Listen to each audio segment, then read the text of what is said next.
근데 경험치가 예를 들면 내가 경매를 7년 했습니다 라고 해도 한 거가 편식 위주로 되어 있으면 다른 종목, 다른 스타일에 어벙벙해집니다. 그러니까 잡식성이 돼야 되고 능수능란해야 되는데 그게 잘 안 되게 되어 있습니다. 그게 그래서 뭔가를 하고 싶다는 게 저는 왜 있었냐면 옛날부터도 같은 거를 반복하는 거를 저는 조금 싫어했어요.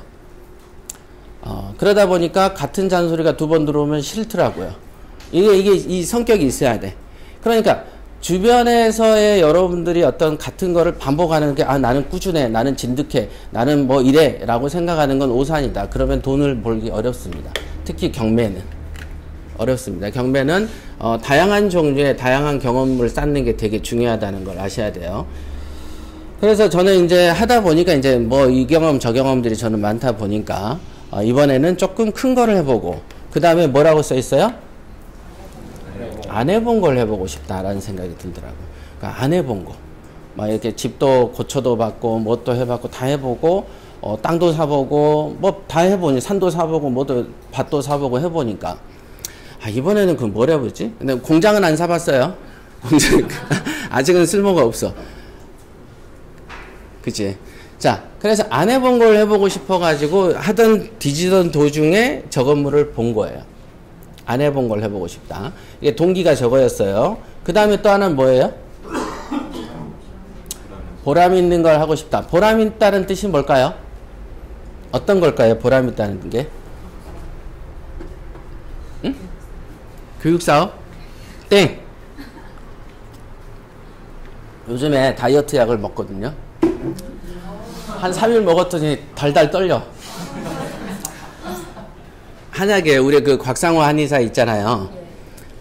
그분 약을 달라 그래서 한번 먹어봤어. 그래서 어떤 건가 이제 이것도 안 해본 걸 해보고 싶다. 심심하니까 한번 해봐야 되겠다. 해봤어요. 그걸 먹으니까 저녁이 안 땡기네. 식사가 안 땡기는 거예요. 뭐 땡기는 걸 참는 게 아니고 그냥 안 땡겨. 포만감이 있는 거예요. 그런데 그게 한 일주일 되니까 기력이 약간 덜덜 떨리는 게 좀 있어요. 좀 그런 게 이제 적응 기간인 것 같은데. 늙어서 다이어트는 힘듭니다. 자, 안 해본 걸 해보고 싶다. 보람 있는 걸 하고 싶다는 게 뭐냐면 도전에 대한 얘기예요. 도전. 도전을 할 때 나오는 엔돌핀이 있어요. 무엇인가 새로운 걸 했을 때 성공하게 되면은 엔돌핀이 나옵니다. 그게 이제 성공 호르몬이라 그래요. 이 호르몬을 한번 맛을 보면 이게 마약보다 끊기가 힘들대요. 뭔가를 새로운 걸 도전해서 뭔가 결론을 내고 이걸 또 한번 성공하면 그때 그 쾌감이 있어요. 쾌감. 그러니까 어저께 혹시 유튜브 라이브 실시간 한 거 보셨어요? 네. 그거를 프로그램을 제가 작년부터 우리 그 당시에 남자 직원들한테 그 게임하는 애들 유튜버들 있는데 거기 실시간으로 하다 보면은 막 사람 얼굴이 나와서 돌아다니던데 그런 거 한번 해봐라. 그러면 교육에 도움이 될 것 같다. 라고 했더니 그거를 지금까지 못했어요. 그 쉬운 걸. 그래서 최근에 이제 하루 이틀 정도를 이제 제가 했고 반나절 제가 하고 반은 또 저희 여직원이 해서 어저께 이제 그 시스템이 완성됐고 프로그램이 익숙해진 거예요. 그러고 나서 첫 가동을 그때 한 거야. 그래 놨더니 그냥 그 엔돌핀이 또 쏟아지는 거예요. 이게 프로그램을 모르는 거를 도전하는 거. 여러분들은 모르는 게 딱 오면은 생각이 스톱되거든요. 스톱됩니다. 바로 스톱돼. 그냥 모르는 게 오려고 준비만 해도 스톱돼. 그런데 하나씩 한번 해보세요. 3일이든 4일이든 질질 끌어서라도. 그러면 이때 이 성공 호르몬이 중독이 된다는 걸 느끼게 됩니다. 중요해요. 그래서 이제 보람 있는 거는 뭐냐면 뭔가를 달성했을 때 기쁜 무엇을 느끼고 싶은 뭐가 있었어요. 그 뭐가 뭔지는 잘 모르겠는데. 자, 그러면 그 당시에 리스크가 있었겠죠. 리스크가 있고 여러분들은 누구나 리스크를 안 겪기를 원하죠. 그러나 이제 리스크를 한번 보세요. 첫째 한번 읽어보실래요? 네. 그때 투자금이 계약금 낼 정도 돈밖에 없었어요. 그러니까 아까 그 6천 얼마 했잖아요. 그래서 이제 저거 내고 나니까 2천도 없었던 것 같은데 2천인가? 그 정도, 그러니까 한 8천 정도 있을 때 저걸 그냥 계약을 한 거예요. 그러니까 조금 좀 지나치죠. 6억짜리를 8천 들고 있을 때 계약할 수 있겠어요? 여러분들은? 어떠세요? 상상도 못 하실 거다, 이게. 거의 다 그렇게 안 하죠. 제가 지금까지 한 20년 가까이 경매 쪽에 있고, 상담도 해보고, 컨설팅도 해보고, 교육도 해보고, 만나보면은 다 간이 작습니다. 다 작아, 간이. 태어날 때부터 작은 사람도 있고, 청년기 때는 컸는데, 와이프 때문에 작아진 사람도 있고, 이렇게 외적 환경이 많아.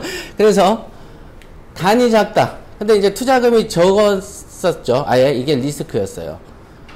그러다 보면 투자금이 작다 보면 어떻게 돼요? 공사 비용을 감당할 수가 없겠죠. 저렇게 폐가가 된 걸 제가 봤는데, 구입하기 전에 집을 한번 가서 봤어요. 사람이 옵니다. 이걸 집을 보여주려고. 저축은행의 부장이에요. 그 부장이 직접 와가지고, 보여주는데, 이거를 한겨울에, 또 그 당시에 제 차는, 그 당시 후륜구동이었어요. 그래서, 눈이 쌓였다 보니까 언덕을 살짝 대는데 못 올라가. 이 차가. 그죠? 사람들은 처음에 임장 나갔을 때 그 경험이 그 집을 좌우합니다. 처음에 가서 고생하면 그 집이 되게 안 좋게 보이죠. 그런 게 좀 있어. 항상 첫 이미지가 있는데. 저는 그런 줄 알고 있기 때문에 별로 영향을 안 받죠. 그러니까, 그래서 후진으로 이렇게 올라갔어요. 후진으로 올라가면 후륜구동이 전륜구동이 되죠. 크잖아. 돌아서 이렇게 가면. 그래서 올라가서 이렇게 됐지. 그 기억이 납니다. 그래서, 이제 그거를 지하를 가서 이렇게 딱 보니까 암담하죠. 계단들이 다 보면은 뜯어갔어요. 계단에 어떤 걸 뜯어갔어. 그 다음에 옥상 가보니까 뭔가 폐허 같은 거 뭐가 하나 건물이 있는데 그것도 뜯어간 무엇이 흔적이 있고, 각 층에 전기는 안 들어와 있으니까 당연히 캄캄하죠. 그 큰 건물이 완전히 캄캄해. 그러니까 후라시로 이러고 다녀야 돼요. 그런데 후라시로 그러고 다니다가 계단이 손잡이가 없으니까 떨어지면 죽는 거예요. 그러니까 이 집은 목숨 걸고 산 집이지. 목숨 걸고 사는. 그래서 지하를 막 갔더니 기계실 있는 데가 물이 막 몇 미터씩 잠겨 있는 거예요.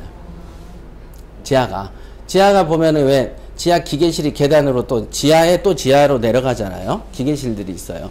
거기가 다 잠겨 있어.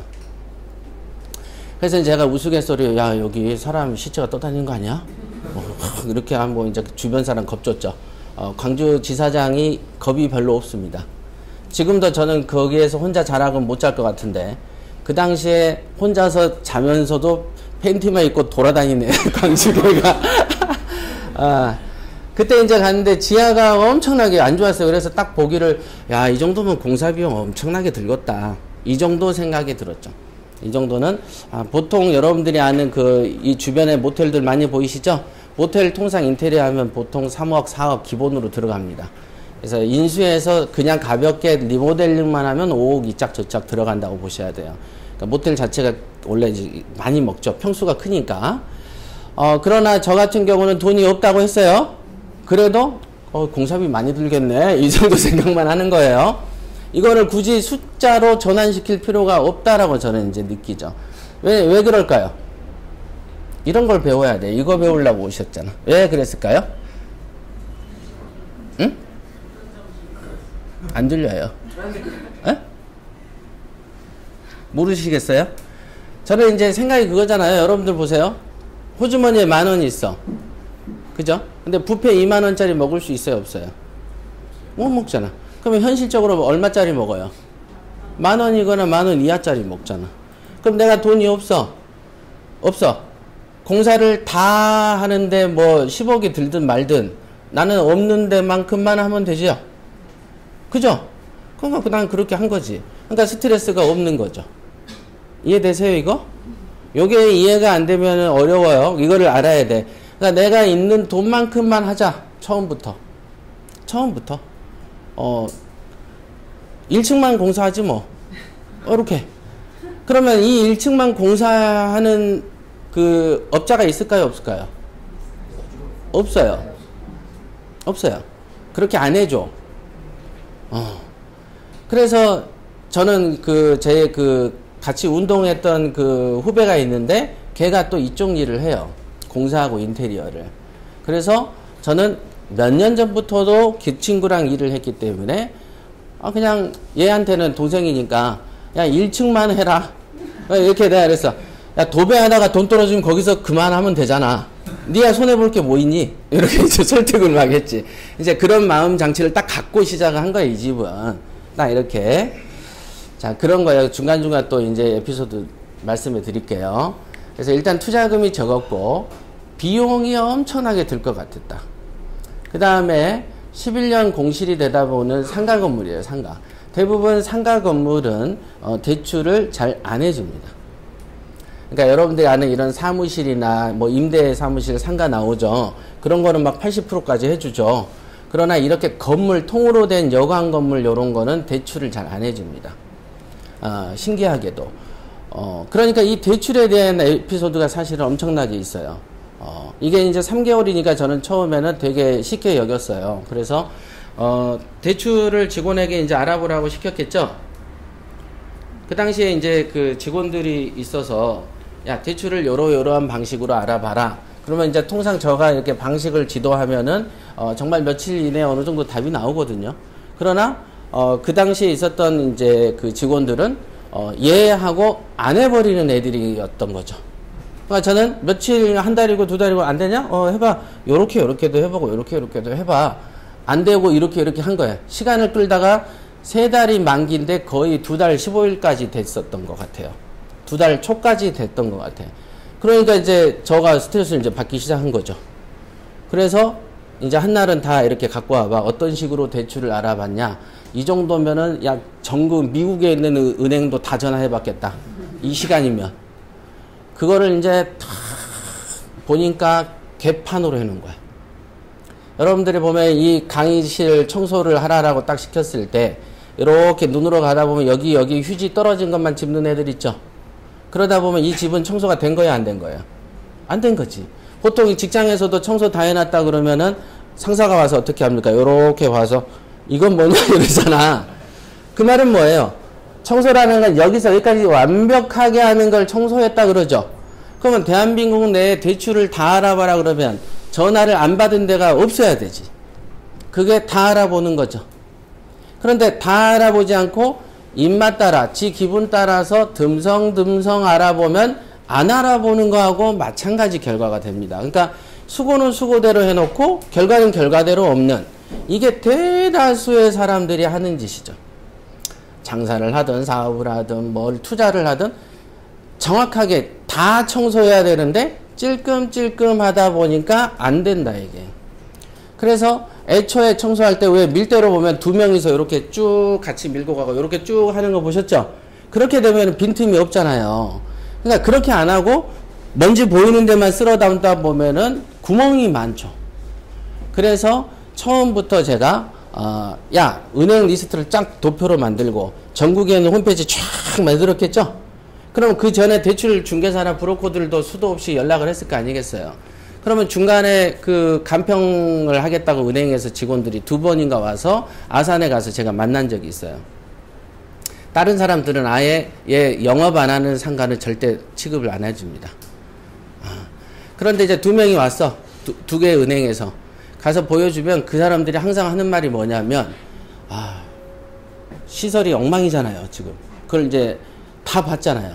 그러니까 엘리베이터는 서 있으니까 걸어서 다니니까. 전기도 안 들어와 있어. 전기가 안 들어왔으니까 그 사람들이 오면 느낌이 어떠겠어요? 이건 돈 안 줘야 되겠다. 마음을 딱 먹어버리는 거야. 그래서, 아니, 부동산은 전기나 이런 거는 내가 사서 공사를 할 건데, 그 공사한 다음에 나중에 영업을 하든 어떤 식으로 수익 행위를 할 건데 그러기 위해서 대출 받는 거 아닙니까? 아니요. 상가는 이거는 돈이 안 벌릴 것 같은 거야. 그러니까 여러분들이 사는 어떤 그 모텔이나 어떤 상가들 큰 것들은 현재 영업하고 있으면 돈 잘 줍니다. 그러나 현재 영업을 안 하고 있고 거기에서 자기 생각이죠. 그러니까 이게 간평하러 온 애들의 수준인 거죠. 그러니까 뭔가 그럴싸하면 돈 좀 주고 그럴싸하지 않으면 안 주는 거예요. 부동산으로 보지 않고 그럴싸하는 게 중요한 거예요. 통상. 그래서 이제 그게 이제 은행 수준인데, 그래가지고 계속 빠꾸를 맞았어요. 그 다음에 이제 조진 거지. 걔네한테 이제 우리 직원들한테, 야, 여기 교대 이쪽에 수협에 이런 데도 했어? 여기 했어? 안 돼 있는 거야. 그래서, 아니, 전국을 하라 했는데, 서울에 옆 동네도 안 해놨는데, 이 전국 했겠어요? 했겠어요? 안 했겠어요? 안 했지. 그러다가, 그러면 이제 돈을 내기 힘들겠다는 상황이 오면, 이게 이제 한 달 정도의 잔금 유예 기간이 있겠죠. 그 기간에 이자만 주고 버티면 되니까, 시간을 그래.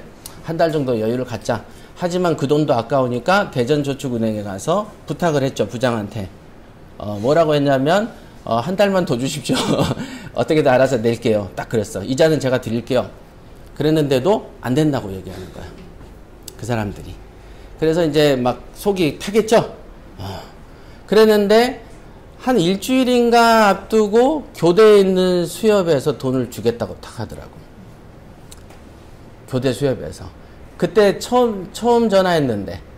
그러니까 그 어떤 대출이라는 거가 아까 이제 제가 예로 들었지만 대출뿐만 아니라 여러분들이 상가를 사놓고 세를 낼 때도 듬성듬성 안 내게 내니까 안 되는 거예요. 되게 쉬운 건데 내가 했는데 안 되는 게 아니고 안 해서 안 되는 거예요. 그러니까 내가 노력했는데 그러잖아요. 자식들이 보면 내가 공부 엄청나게 잘했는데 열심히 했는데 성적 가지고 뭐라 한다라고 저항하잖아. 열심히 안 하니까 성적이 안 좋은 거예요. 이렇게 생각을 해야 됩니다. 그래서 다 알아보면 반드시 길이 열리는데 다 알아보지 않았기 때문이고 그 습관은 처음부터 그것도 유년 시절에 결정이 되는 거죠. 완벽이라는 게 뭔지를 모르는 거죠. 완벽이 뭐냐 도대체. 이번에 나오는 완전한 비핵화의 뜻이 뭐냐. 완전한 건 뭐냐. 완전하는 건 검증한 거고 폐기를 완전한 거지. 그걸 뭐 완전한 것만 적었지 뭐 검증이고 뭐 이런 거 안 적었다 하면서 기자들이 뭐라 하잖아요. 교수들도. 얼마나 멍청한 거예요. 완전하다란 뜻은 100% 클리어를 말하는 것이죠. 그래서 대출은 전국을 다 뒤지는 것이다. 이걸 제가 이제 책에다 계속 썼던 거고 역시 그 방법대로 해서 전국에서 한 군데에서 돈을 준 거죠. 만약에 안 줬다면은 아까 말한 7천 가까이는 뛰는 거죠. 그런 생각이 있었지만 저는 아니 이 물건에 돈 줄 놈이 없겠어? 이 생각 정도 하고 낙관적으로 생각을 했던 거죠. 그 다음에는 이게 히트 앤드 런이죠. 자, 이게 대출에 얽히는 일화입니다. 대출은 어떻게 하냐면 이 강의실을 청소하라고 시켰을 때 구석구석 하나씩 클리어 시켜 나가면서 전체를 다 하는 걸 다 했다 하는 겁니다. 외국에서 미국에서 그 특공대들이 건물을 진입했을 때 어떻게 하죠? 막 이렇게 가면서 서너 명이서 한 놈은 앞으로 가고 또 한 놈은 뒤에 있는 문 차고 들어가고 한 놈은 절로 가고 막 그러죠? 그러면서 그들이 확인한 다음에 입으로 뭐라고 합니까? 클리어 그러잖아. 야 여기 깨끗해. 사람 없어. 그럼 앞에서 총 쏘는 사람은 어때요? 뒤에는 깨끗하단다. 그럼 내 마음이 온 마음이 편해지죠? 그러면서 내가 보는 이 부분만 나는 신경 쓰면 되잖아. 그 마음이 있는 건데 그거 없이 가고 막 그냥 4명에서 한 방향으로만 가면 불안하잖아요. 뒤에서 누가 쏠까. 그 마음이다. 이게 그래서 할 거면은 다 해버려야 되는 것이다. 이게 있습니다. 자, 그 다음에 이제 이거는 정상화가 되었을 때 향후의 관리 부담이라는 것도 사실 리스크죠. 여기에서 아산까지 가는 데가 요즘엔 도로가 개통이 돼서 고속화도로가 개통이 됐어요. 그래서 1시간 10분? 통상 안 막힐 때 막히면 1시간 반. 그러면 서울에서 서울로 이동할 때도 어중간하면 1시간 걸리잖아요. 그런 거를 생각하면은 이 거리는 먼 거리가 아니다 라고 생각은 했지만 그래도 거리로는 94km 정도 되니까 그죠? 서울보다 객관적 거리는 멀지만 시간은 짧다. 그 어떤 그 먼 거리에 대한 부담도 솔직히 없다고 볼 수는 없었어요. 어쨌든 요 정도는 있다. 그렇지만 요거는 한 2% 정도, 요거는 뭐 잘 모르겠고 요 부분이 제일 그 당시에 고민했던 부분이에요. 대출. 혹시 이게 사상 최초로 이게 돈을 날리는 사태를 내가 겪어야 되는 것인가? 어떤 우울감도 그 당시 잠깐 있었어. 막 분노도 있었고. 막 그랬어요. 이 시간을 이렇게 허비했구나. 이런 화도 났고, 이렇게. 자, 정상화 작업 일정에 대해서 하면서 이제 얘기를 해드리면, 여기에 옥상에가 보면은 고압선이 있었습니다. 이제 고압선은 뭐냐면은 통상 자가 발전 아시죠? 전기가 탁 끊어지면은 웽 하면서 다시 다다닥 등이 들어오잖아요. 그런 발전소, 우리가 한전에서 전기를 받아 쓰는 게 아니고, 이 자체적으로 그 전선을 갖고 있는 거예요. 기계실을. 전기를. 그게 고압선입니다. 그래서, 고압선 근처 보면 이렇게 철조망 쳐놓고 그 안에 집 같은 거 지어놓고 안에 발전기 돌려놓잖아요. 그게 옥상에 있었어요. 그래서 이제, 그러니까 돈을 좀 많이 들였다 했잖아요. 이 당시에. 그래서 이 고압선을, 처음에 이 건물 주인이 주식하다가 이제 망해가지고, 이제 이 저축은행하고 싸움이 붙었겠죠?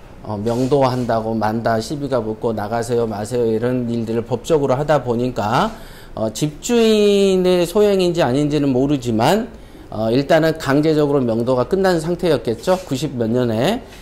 그러고 나서 한 달 정도인가 2달 있다가 도둑이 든 거예요. 도둑이 한 몇 명이 들었나 봐요. 몇 명이. 그래가지고 아까 말했던 계단마다 알루미늄을 다 뜯어간 거야. 그 다음에 아까 그 천장에 뜯어진 거 보셨죠? 천장에 가만히 있는데 뜯어지겠어요? 사람이 손을 댔으니까 뜯어지지. 그죠? 그 천장을 왜 뜯었냐면, 천장에가 보면은, 여기도 보면은 배관이 위에서 올라요. 여러분들 가정집은 밑에 배관이죠? 근데 상가는 주로 위에 배관을 둡니다. 위에. 그런데 그 배관이 구리로 돼 있어. 그러면 가지고 싶죠? 그래서 뜯은 거야. 이렇게 막 뜯어간 거야. 군데군데를. 그러니까 그래서 천장이 다 이렇게 아수라장이 됐던 거죠. 그러니까 그 건물에 돈 되는 건 다 뜯어버리고 다 훼손시켜 버린 거예요. 그리고 그 과정의 하나로 아까 말한 옥상에 있는 고압선, 거기에가 이제 고압 구리들이 많잖아요. 그걸 뜯어간 거야. 그걸 뜯어가다가 사람이 둘이가 타서 죽었어요.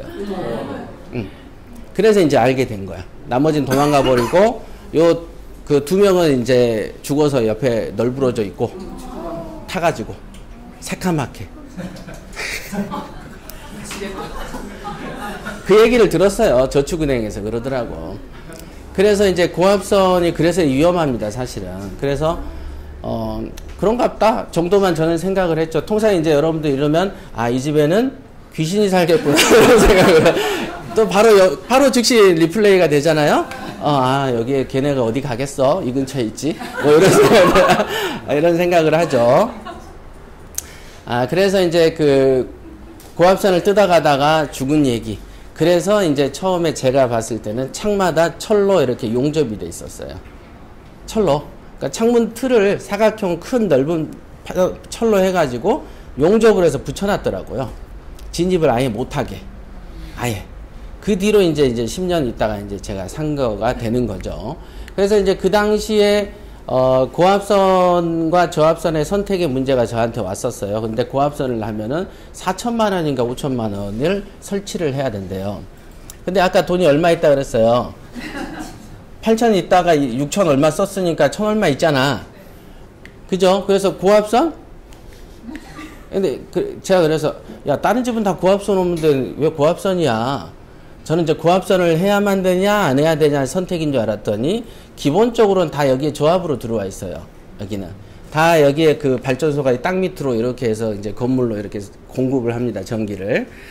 보통 고압선이 있는 쪽은 여기에서 한 몇백 미터 떨어져 있고, 거기서 끌어오죠. 여러분들이 왜 길가에 보도에 보면은 가끔 이렇게 세워져 있죠. 신호등 옆에나 이렇게 요 정도 높이 박스 있죠. 그게 고압선이야. 그런 거. 거기 보면은 아마 봉천역 쪽으로 가면서도 있을 수도 있어요. 그러면 이제 손대지 마시오라고 써져 있어요. 그런 게 있고요. 그래서 그럼 저압으로 하게 되면 어떻게 되냐라고 했더니, 기존의 계약 전력이라는 게 있을 거예요. 여러분들도 이제 상가 건물 하다 보면 계약 전력이 있어요. 그러니까 이게 뭐냐면, 계약이라는 거는 한전하고 계약한 거예요. 내가 기본적으로 100kW를 쓰겠다. 그러면은 한전에서는 100 정도는 기본료 수준에서 주는 거예요.